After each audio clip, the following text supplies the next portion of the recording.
আসসালামু আলাইকুম। Welcome to our channel food and innovation. আজকে আমরা তৈরি করব তেহারি, গরুর মাংস দিয়ে ইয়ামি তেহারি। চলেন আমরা তেহারি রান্না করি। প্রথমে আমরা নিয়ে নিচ্ছি আলু।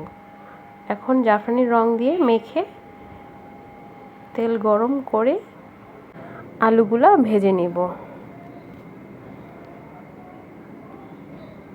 আমাদের আলু ভাজা হয়ে গেছে। একটা হাঁড়ির মধ্যে দিয়ে দিচ্ছি পরিমাণ মতন তেল, 2 কাপ পরিমাণ পেঁয়াজ কুচি। পেঁয়াজটাকে একটু ভেজে নিব। সাথে দিয়ে দিচ্ছি গরম মশলা, এলাচি, দারচিনি, তেজপাতা। দিয়ে দিচ্ছি 1 টেবিল চামচ পরিমাণ আদা বাটা, আর দিয়ে দিচ্ছি 1 টেবিল চামচ পরিমাণ রসুন বাটা, আর দিয়ে দিচ্ছি 1 চামচ পরিমাণ জিরা বাটা,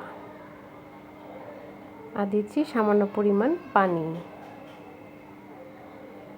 আর দিয়ে দিচ্ছি তেহারি মশলা 2 চামচ পরিমাণ।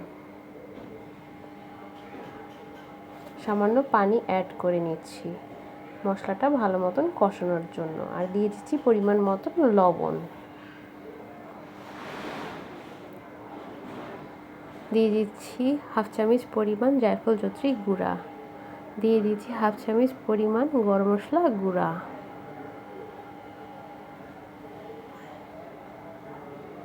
আর এদিকে আমরা মাংসটা ধুয়ে নিয়েছি। এখন মাংসগুলো দিয়ে দিচ্ছি।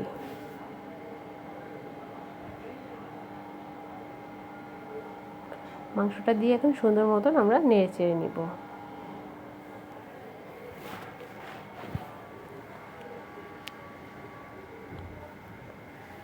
আর সাথে দিয়ে দিচ্ছি 2 টেবিল চামচ পরিমাণ টক দই। সুন্দর মতো নেড়ে চেড়ে নিব। এখন দিয়ে দিচ্ছি 1/2 চামচ পরিমাণ সাদা গোলমরিচের গুঁড়া। সুন্দর মতো নেড়ে কষায় নিব। এখন ঢাকনা দিয়ে ঢেকে দিচ্ছি।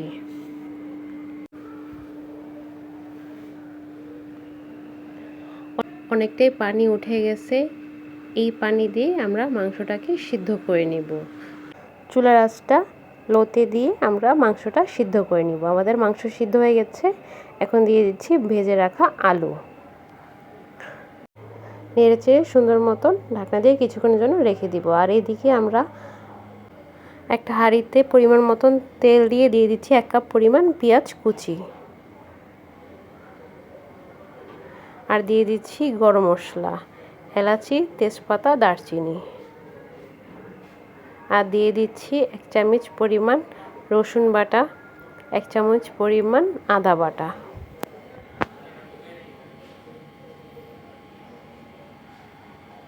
দিয়ে দিচ্ছি পরিমাণ মতন লবণ।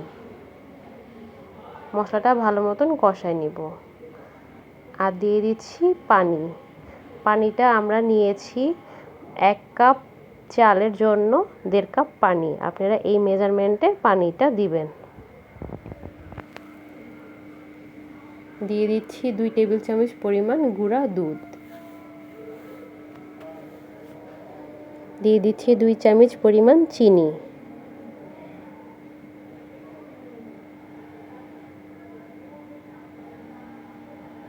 দিয়ে দিচ্ছি 1 টেবিল চামচ পরিমাণ লেবুর রস।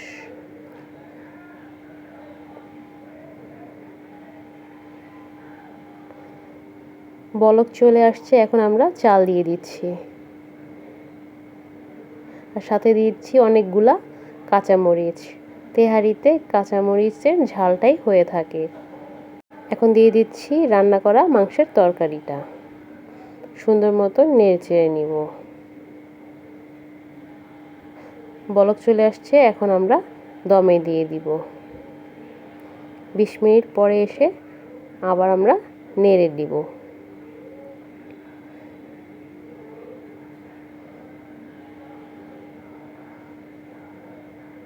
সুন্দর মতন নেড়ে চেড়ে দেওয়া লাগবে।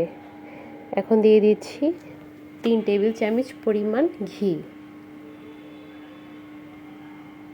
ঘি দিয়ে সুন্দর মতো নেড়ে চেড়ে আবার কিছুক্ষণের জন্য দমে রেখে দিব।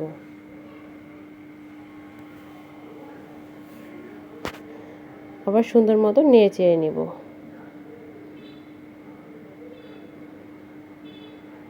তৈরি হয়ে গেল আমাদের মজাদার তেহারি, গরুর মাংস দিয়ে ইয়ামি মজাদার তেহারি। আপনারা বাসায় অবশ্যই ট্রাই করবেন, কেমন হলো আমাদেরকে জানাবেন, আমাদের সাথে থাকবেন, আমাদেরকে লাইক করবেন, আমাদেরকে সাবস্ক্রাইব করবেন, কমেন্টে জানাবেন কেমন হলো। Thank you.